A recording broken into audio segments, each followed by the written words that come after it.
Hello again, YouTube. We're back with another Star Trek The Next Generation book discussion video. Today we're going to be covering Star Trek The Next Generation number 6, Power Hungry, a novel by Howard Weinstein.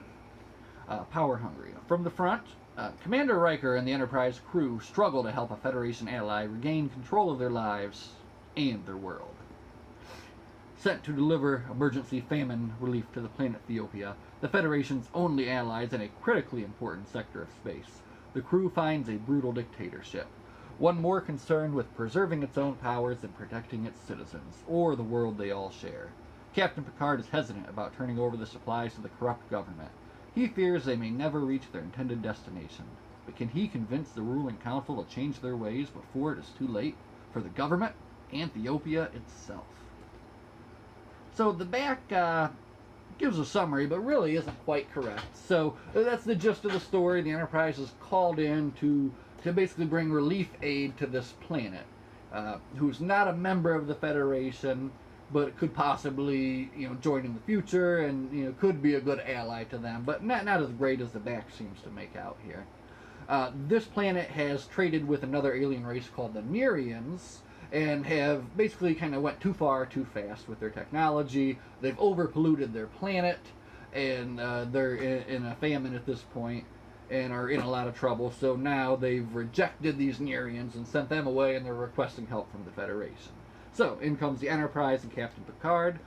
They're sent in with 4 drones full of relief supplies, and along with that is Frid Undrun, the Federation's aid ambassador, who comes off at first as a very, basically nobody likes him.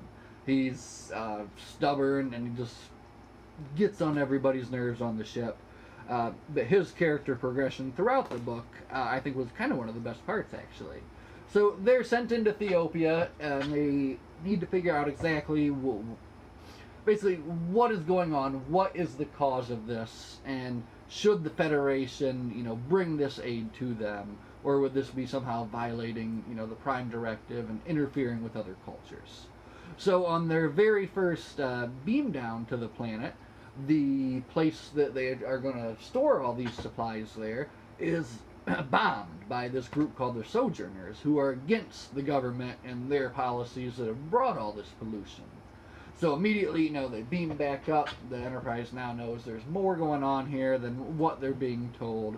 And it kind of unfolds where they're trying to figure out exactly what the cause of the problems here is, and what's the best course of action.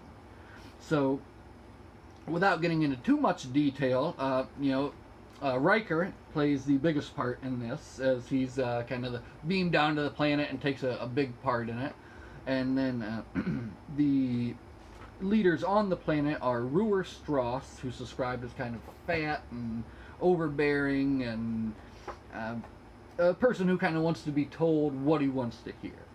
And then the leader of the Sojourners is Leandra, who's old and war-torn, has been in battles all of her lives.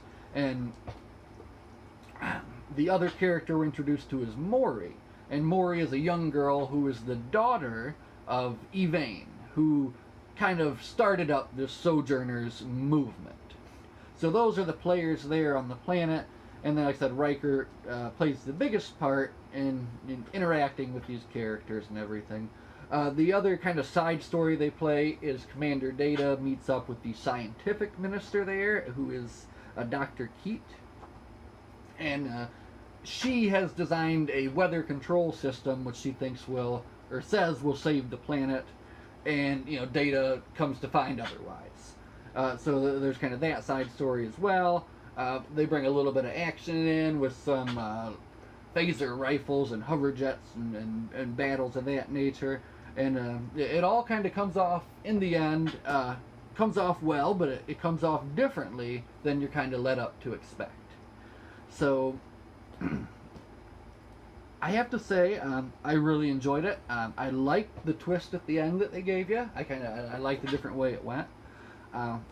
We'll go into a little bit further discussion on that, but we're going to put a pause in here. So if you've not read Power Hungry, go out and pick it up today. and read it, and then come on back, and then you won't be spoiled as we go through the next section here.